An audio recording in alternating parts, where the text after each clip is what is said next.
I'm not threatening you. Say one more word, and that's 30 days. 30 days. Hey, what's going on, guys? Welcome back to Sovereign Citizens Hall of Fame with your man TP. Today, we are jumping into compilation number 228. And on this compilation, we will be in two different judges' courtrooms, and we will also be featuring a new judge here in this compilation. Don't forget, guys, to like, comment, share, and subscribe. Also, commentary will be left in the previous proceedings where commentary was. Don't forget, chapters will be added for your convenience. And now let me give you the rundown of the two judges' courtrooms we will be in on today. First, for the first time, we will be in the courtroom of Judge Casey Brown out of the state of Colorado. And this was given to me by Sovereign Citizen Chronicles. Shouts out to him. And last, we will be in the courtroom of Judge Lisa Babcock out of the state of Michigan. As always, guys, it is a pleasure to bring you these compilations. And now let's go ahead and jump into 228.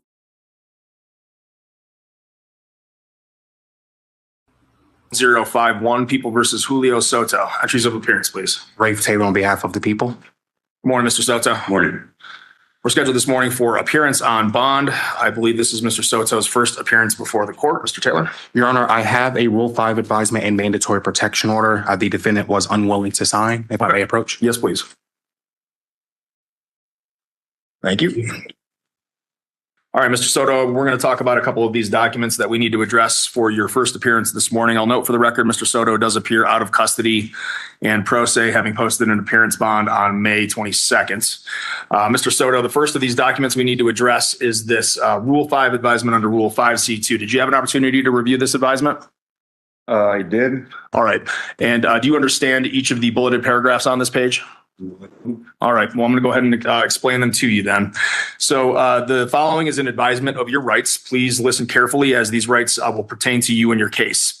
You have the right to remain silent, and you do not need to say anything to anyone about the facts of your case. Any statement that you do make can and may be used against you unless it is something that you say to your own lawyer or a statement made to the district attorney while attempting to negotiate a plea agreement. You have a right to be represented by an attorney. If you cannot afford an attorney and you are considered indigent based on state guidelines, you may request that an attorney be appointed to represent you. If the public defender is appointed to represent you while you are in custody, which is obviously not the case here, then you are released from custody. You must then travel to the public defender's office and reapply if you wish to continue to have such representation. The district attorney represents the state of Colorado and does not represent you. The district attorney cannot give you legal advice. In most cases, you have the right to have a reasonable bail set. We may discuss bail today when your case is called. If you are a defendant on a victim's Bill of Rights case and bond has already been set by schedule or on a warrant, the bail cannot be discussed until the court can find compliance with the victim's Bill of Rights. If this applies to you, then your case would be set over expeditiously on the issue of bond to allow for compliance. You have the right to a speedy and public jury trial, or if the district attorney agrees, a trial to the court. You are presumed innocent, and if you plead not guilty, you have the right to require the district attorney to prove your guilt beyond a reasonable doubt.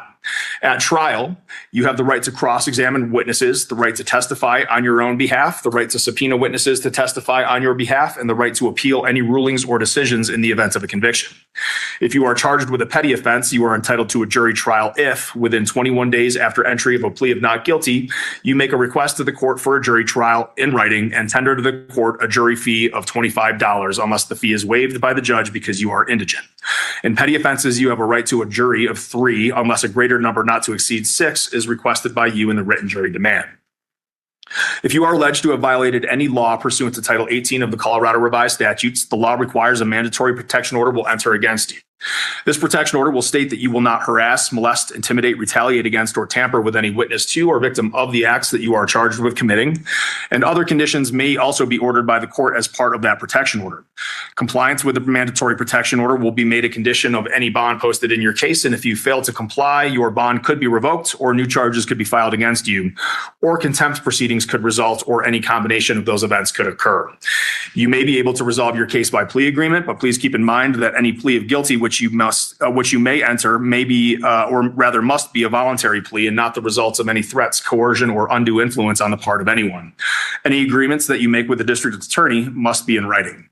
After you have read these rights, you may have a conference with the district attorney to determine if you and the district attorney can reach an agreement regarding your case. This could be an opportunity for you to obtain more information about your case. You do not have to speak with the district attorney if you choose not to. And after you have been read this advisement, whether you choose to speak with the district attorney or not, your case will be called up by the court to either accept an agreement or set the matter for future court proceedings, such as motions, trial, appearance of counsel, or another setting. And so do you have any questions for me based on any of those advisements? No, I don't. Sir, have you ever served in the U.S. Armed Forces, or are you a veteran? No. I'm going to mark this form no. And I'm going to stamp this as reviewed with and acknowledged by Mr. Soto on the record today. Hold on. Do you say if I have any questions? Yeah. So under the Sixth Amendment of the United States Constitution, it grants me the right to know the nature of the cause of the action you are bringing against me, and grants me the court to the duty to tell me. I don't understand the nature of the cause of this action which has been brought to me. So you're asking what the nature of the proceeding is? Yeah. We're going to get to that in just a moment when we talk about the charges that have been filed against you. In terms of your rights, do you have any other questions about those rights that I just read? Like I said, I don't understand What don't you understand? the nature of the charges that you bring Yeah, against me. we're going to discuss your charges in just a moment. But in terms of the advisement I just read to you, in terms of the rights we just discussed, do you have any questions about that? No questions on that? All right, I'm going to go ahead and stamp this as reviewed with and acknowledged by Mr. Soto on the record today. All right, the next order of business is the 4-count complaint and information. Sir, did you receive a copy of the 4-count complaint in this case? Has 4 charges on it? I did. Okay. And so you're asking about the nature of those charges? Is that the question? Yeah. Understood. So you're charged with 4 counts in this case. The top counts charged against you are, or the top count charged against you is a class 4 felony, assault in the second degree. That particular offense carries a maximum penalty of between 2 and 8 years in the Department of Corrections, a maximum fine of $500,000, and 3 years of mandatory parole. And that count alleges that on or about November 16th of 2025, you, Mr. Soto, with intent to cause bodily injury to another person, unlawfully and feloniously caused bodily injury to Salvador Rodriguez Gonzalez by means of a deadly weapon, namely a firearm. And so that is count 1. And I misspoke. Count 1 is punishable by 5 to 16 years in the Department of Corrections with that same fine and mandatory period of parole. Count 2 is conspiracy to commit assault in the second degree. That is a class 5 felony, and it alleges that on or about November 16th of 2025, you, Mr. Soto, with the intent to promote or facilitate the commission of the crime of assault in the second degree, unlawfully and feloniously agreed with Transito Soto that one or more of you would engage in conduct which constituted that crime or an attempt to commit that crime, or agreed to aid the other person or persons in the planning or commission or attempted commission of that crime, and an overt act in pursuance of the conspiracy was committed by one or more of you. So that's count 2. Count 3 is felony menacing. That's a class 5 felony. It alleges that on that same date, November 16th, 2025, you, Mr. Soto, by any threat or physical action, unlawfully, feloniously, and knowingly placed or attempted to place Salvador Rodriguez Gonzalez in fear of imminent serious bodily injury by use of a firearm.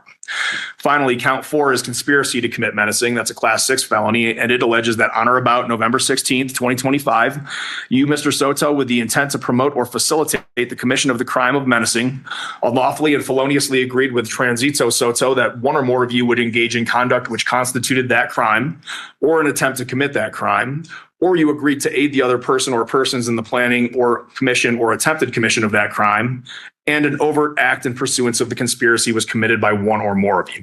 So those are the 4 counts charged against you. Do you have any additional questions with respect to the nature of those counts?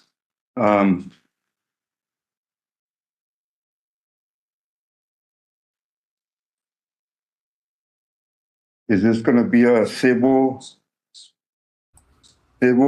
or a criminal action? This is a criminal case. criminal. So there's 2 criminal jurisdictions in this constitution. There's 3 jurisdictions. If it's a civil, you must immediately dismiss this case. We're not going to dismiss the case today, sir. Do you have any other questions? Uh,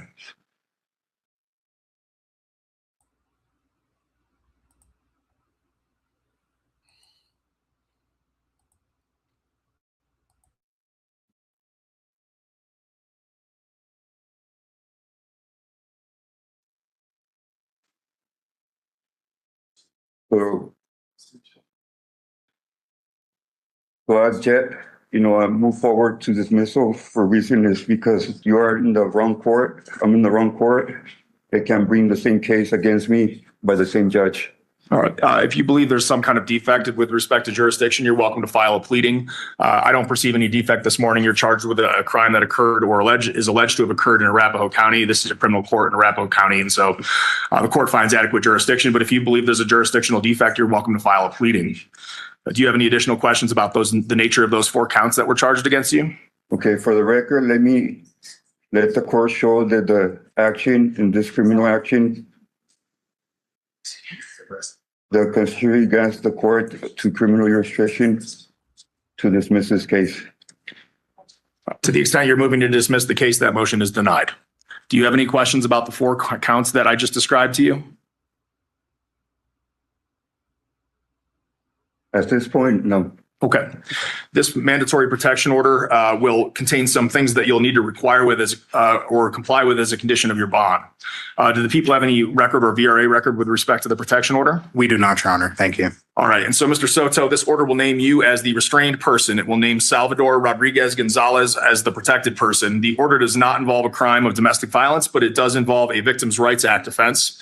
And the order will contain the following terms. First, that you shall not harass, molest, intimidate, retaliate against, or tamper with any witness to or victim of the acts that you are accused of committing. Second, you will vacate the home of the victims and witnesses and stay away from any location they are likely to be found. And third, you will not contact or have direct or indirect communication with the victims or witnesses. Beyond that, you will not possess, purchase, or control a firearm, other weapon, or ammunition. And finally, you will be restrained from Scooter's Sports Bar and Grill at 13698 East Alameda Avenue in Aurora, Colorado. Do you understand each of the terms of this order? No, I don't. What do you understand? Like I said, I don't understand the.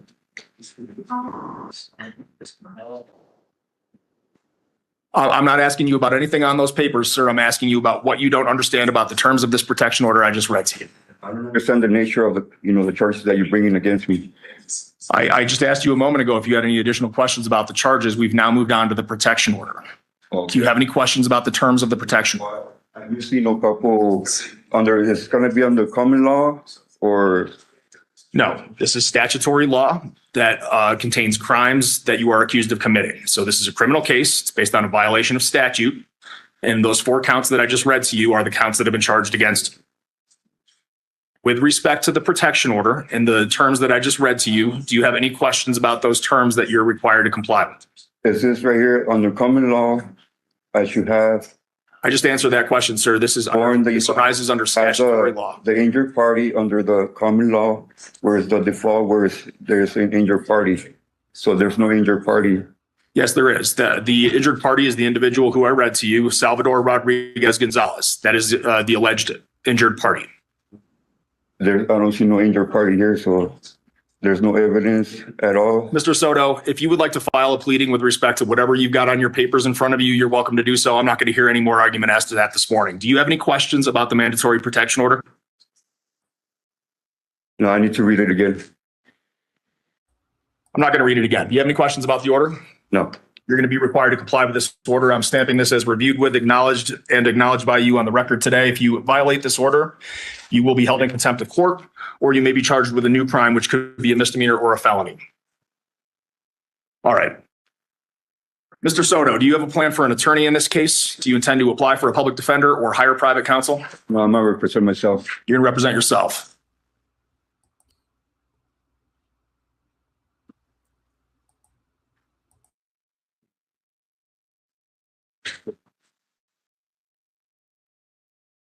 All right. Well, I'm going to provide you with the Arguello advisement, which is the advisement that must be provided to an individual when they have indicated that they wish to represent themselves in a case such as this. So, sir, you have a right to have a lawyer, but you must prove to the court that you're working hard to find a lawyer. In this case, you're saying that you don't want one.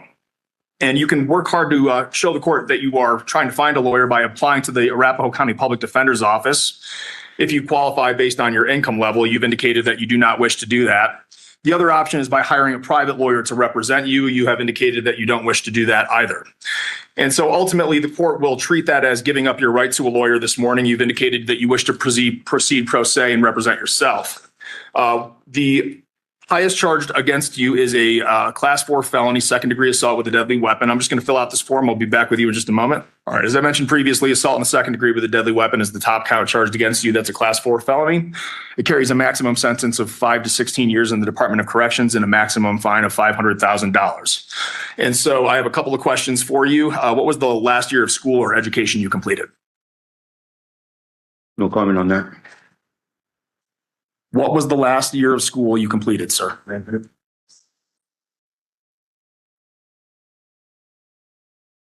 Do you have any legal training? Legal what? Legal training? Don't know that question. That's a no? I don't know that question. Okay. I'll take that as a no. Do you understand that the criminal law is a complicated area and that having a lawyer trained in this field could be of great help in preparing and representing you in your defense? No. Can you repeat it? Do you understand that the criminal law is a complicated area and that having a lawyer trained in this field could be of great help in preparing and representing you in your defense?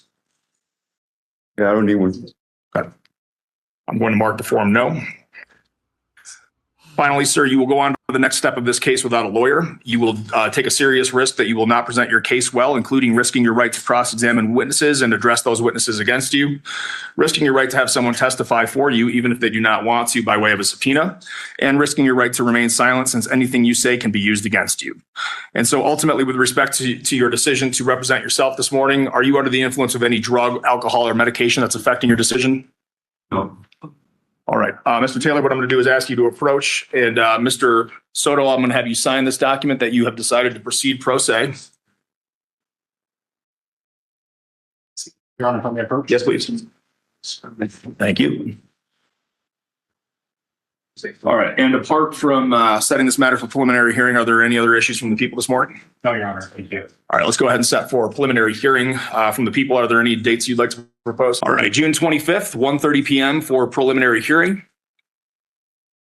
Mr. Soto, we will print you off a setting slip that'll have that next hearing date on it, June 25th at 1:30 p.m. And we will see you back here then. Your bond will be continued through the preliminary hearing date.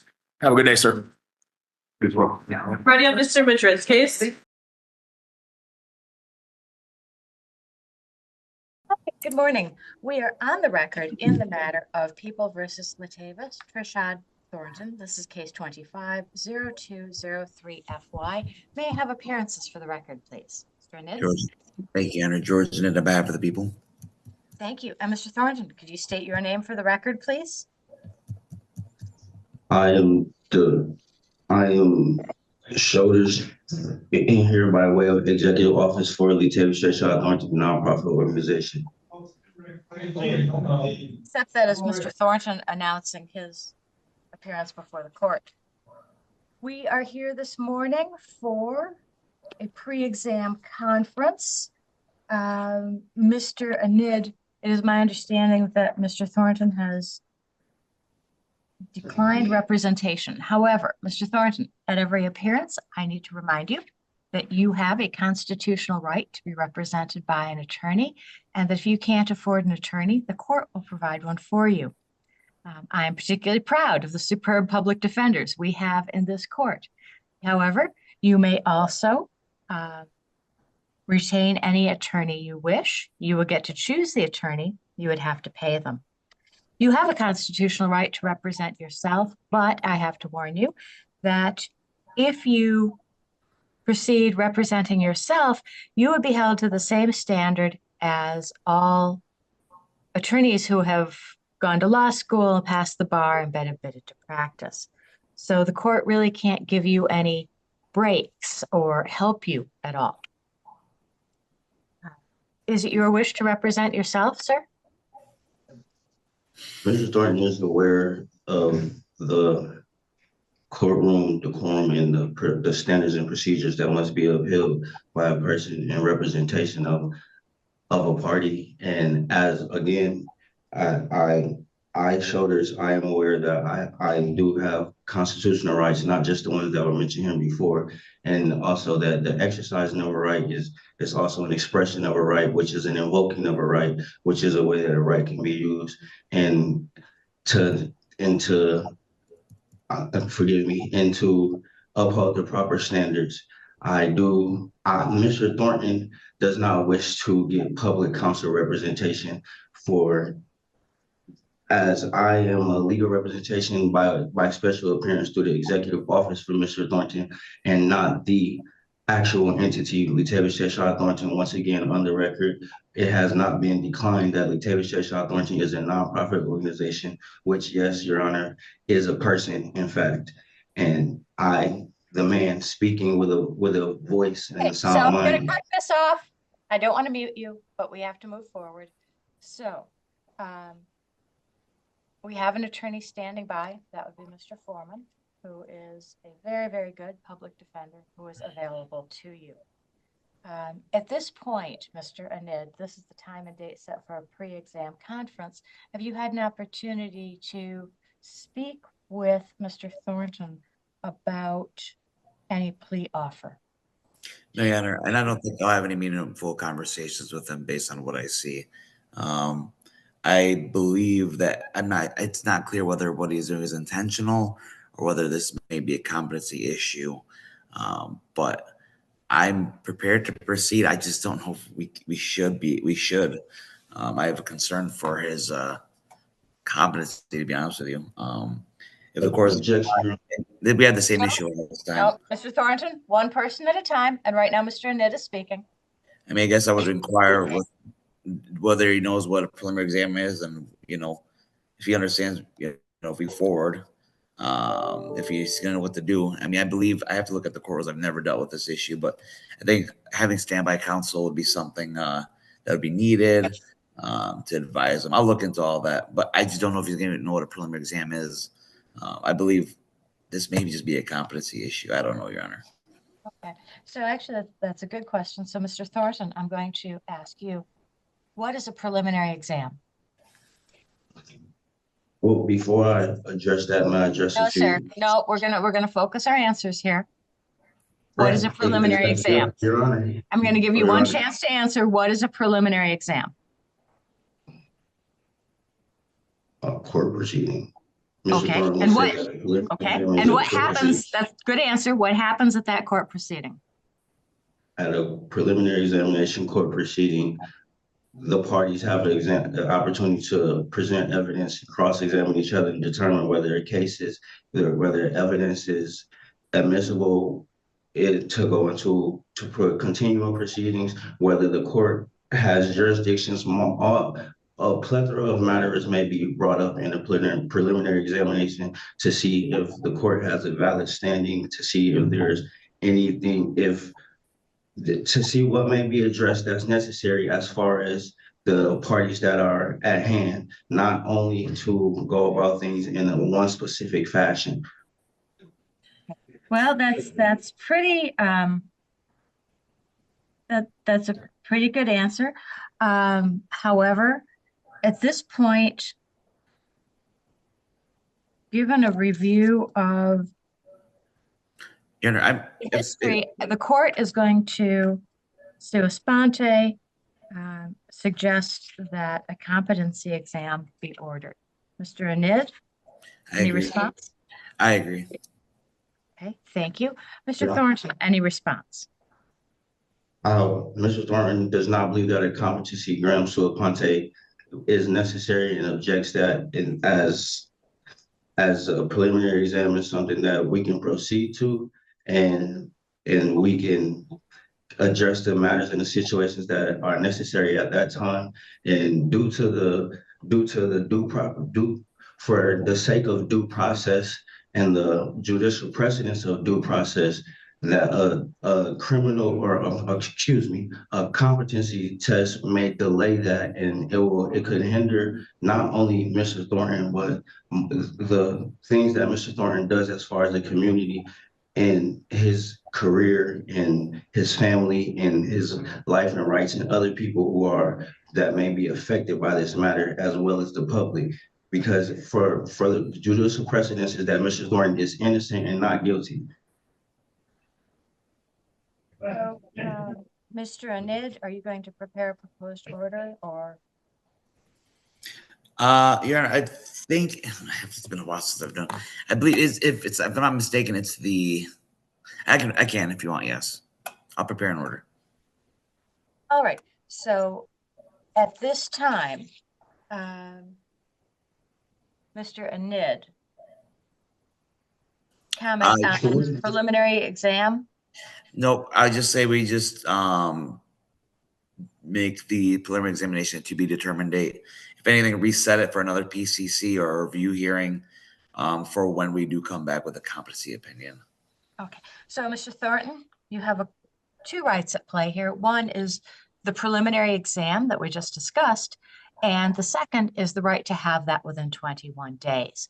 So, the reason that you have a right to have that within 21 days is to prevent cases from dragging on endlessly. There are certain timelines that have to be met. However, the court can waive that 21 days if it finds good cause. And that would be, for instance, if one side had recently received discovery and was unable to proceed. Another good cause could be if someone was ill or hospitalized. There could be any number of good reasons. So I'm going to ask you, actually, Mr. Thornton, have you received any discovery in this matter? I have not. Mr. Thornton has not received any instrument. Okay, so, all right, two things then. First, I find good cause to waive the 21-day rule, and we will get a date. No, sir, just a minute, let me finish. You can't, you don't, no, I don't want to mute you, but I have to get through this. So, you have to have, you have a constitutional right to have knowledge about your case. And if you haven't received any discovery, we can't go forward until you receive it. So two things. First, I'm going to waive the 21-day rule. And just a minute, Mr. Ed. We're going to waive the 21-day rule, and we're going to set a date out in about a month. That'd be a placeholder date. As soon as we get that date, then we'll go to the discovery issue. So next up, where we're going to adjourn this case we're going to adjourn this case to I just lost that chat, to a probable cause conference at 8:30 a.m. on April 25th. And a preliminary exam date of 9 a.m. May 1st. Now, Mr. Anid, you wanted to be in a breakout room with Mr. Foreman. I'm guessing you want to discuss discovery. So. And you, Judge. With me, or you want to discuss me? All three of us really quickly. That's okay. Okay. I will like do that. Okay. Just a moment, Mr. Thornton. We'll be back in just a moment. Okay. Thank you. All right, we are back on the record in the matter of People versus Latavis, Trishad Thornton. This is case 25-0203-FY. And for a moment, at Mr. Anid's request, the court, Mr. Foreman and Mr. Anid discussed standby counsel. So standby counsel is something with certain mechanical concerns. So for standby counsel, the court can't just appoint standby counsel. This is what we discussed in the breakout room. The court, or perhaps its funding unit, the city of East Lansing, would have to enter into a contract with the public defender's office. And if both sides agreed to that and a certain financial rate, then an attorney from the public defender's office would sit next to Mr. Thornton and be available to advise him during all proceedings. Back in the day, when I was on the court appointed list, a judge could just appoint someone and do it. That doesn't exist anymore because of the MIDC. So we discussed the mechanics of that. The court is going to make a formal discovery request on behalf of Mr. Thornton. So Mr. Thornton, you should receive at the jail, or if you post bond, at the address we have on record, all of the materials that a defense attorney would receive that the prosecutor has. At this point, Mr. Enid would like to speak with Mr. Thornton and perhaps see if a plea deal is possible. So Mr. Thornton, you never have to accept a plea deal, but it's worth listening for two reasons. First, there may be something there that you can reach an agreement on. You have a constitutional right to have these charges heard at a trial. Sometimes you can make a bargain, something that is worth giving up your right for a trial, for instance, a lesser charge, a lighter sentence, or both. The other side is you kind of want to know what the prosecutor's thinking about the case. So as a defense attorney, I always wanted to hear what the plea offer was. Even if my client was absolutely not going to take it, it gave me some insight into where the prosecutor was interested in going with the case. Again, you were never required to accept a plea bargain. At this point, because you are representing yourself, I'm going to allow you to converse with Mr. Enid, recognizing that you do not have discovery materials, so I do not expect this court to accept a plea bargain today. All right. We're going to put you both in a breakout room, and when you're done, the court will be ready. Thank you. Okay, sound is back on at the jail, so we will go back on the record in the matter of People versus Latavius Rashad Thornton. This is case 25-0203-FY. Mr. Enid, prosecutor, and Mr. Thornton, representing himself, have met in a breakout room. So first, because the prosecutor has burden of proof, I'm going to ask Mr. Enid first, then Mr. Thornton, I'll ask you. So Mr. Enid, anything from the breakout room that you'd like to report? Yes, I just want to make sure Mr. Thornton is there because I don't see him on here. Oh, I see him. Okay. Can you hear me? Okay. Yep. So we discussed. Yep. We discussed a little bit of as much as we could. I believe based on my discussions with him, I don't believe this is a competency issue. I believe this is more of the what Mr. Thornton kind of described earlier. So the plan, I think we both agreed on, is we're asking for another probable cause conference. I'm going to somehow figure out how to provide him discovery, the complaint, the information, all the charging documents that we have. We're going to come back. In the meantime, I'm going to do my due diligence to speak with our office to see how we're going to go forward with this. Because I know it's my understanding he wants to represent himself. That is his right. I believe based on the questions that you asked earlier, he answered them pretty fairly, Your Honor. I just want to make sure we got all ducks in order. I discussed a misdemeanor offer potentially with them, but also discussed that I encourage him to get a public defender. All these things I think we're going to discuss at the next probable cause conference. I think these are all appropriate matters so I can get my ducks in order. He can have discovery to know what he's looking at. And I believe at the next hearing, we will have a good understanding of what we're doing going forward. Mr. Thornton, is that an accurate report? It's pretty accurate, Your Honor. Just a few more points that we had discussed in that breakout room was also that it was in the discovery, we would like to get subject matter in the appointment of the authorities that has been filed onto the record for these proceedings and how we came about to be into the court's jurisdiction for this matter in such fashion. And I think that's kind of that's a word salad. It's not making any soup. Can you make sense at all? Can you rephrase that for me, Mr. Thornton? Okay.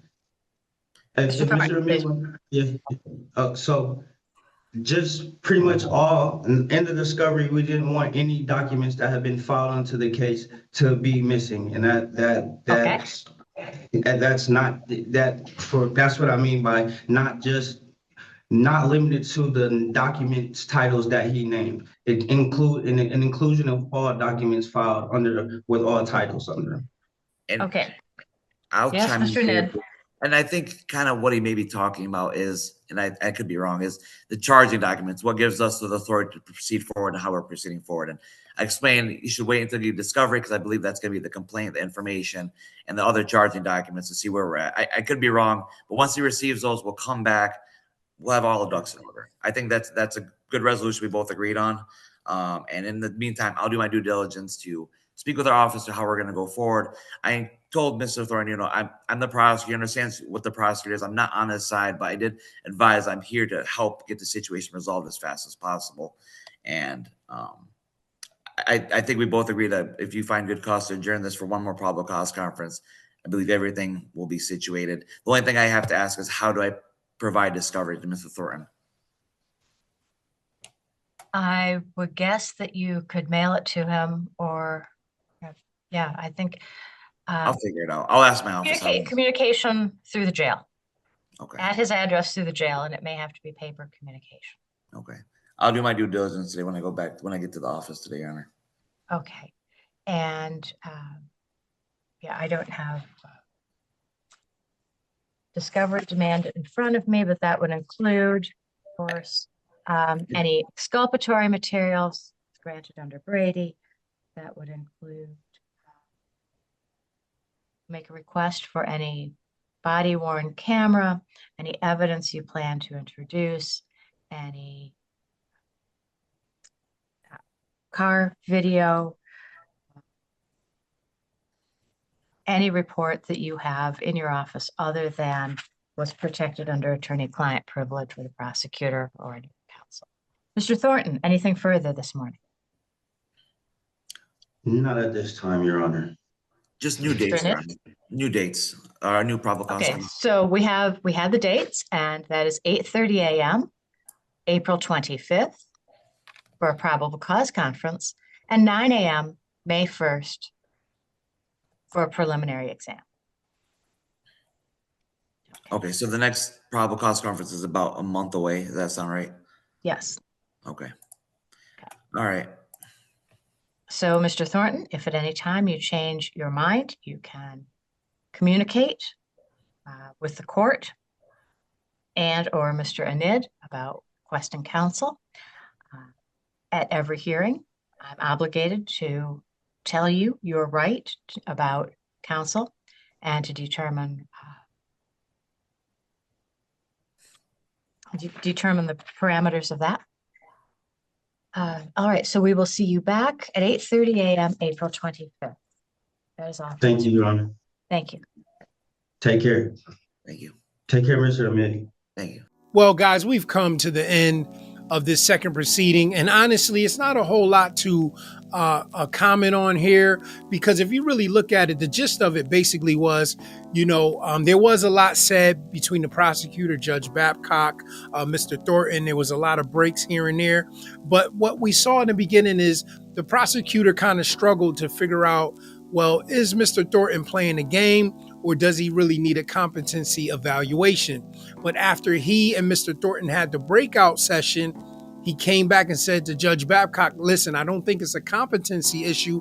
I think it's just that he needs to get some understanding on some things. There's some things we need to get in his hand so that this case can move forward, because the prosecutor said, listen, my goal is just to get this thing moved forward, to settle it. Not that I'm working on Mr. Thornton's behalf, but just to get this thing settled, over and done with. So we see Judge Babcock, what she does is she extends out the PCC to April 25th, and then May 1st, there will be a preliminary exam, and we will be following these cases. So stay tuned, because we will make sure that we update you on what happens with Mr. Thornton.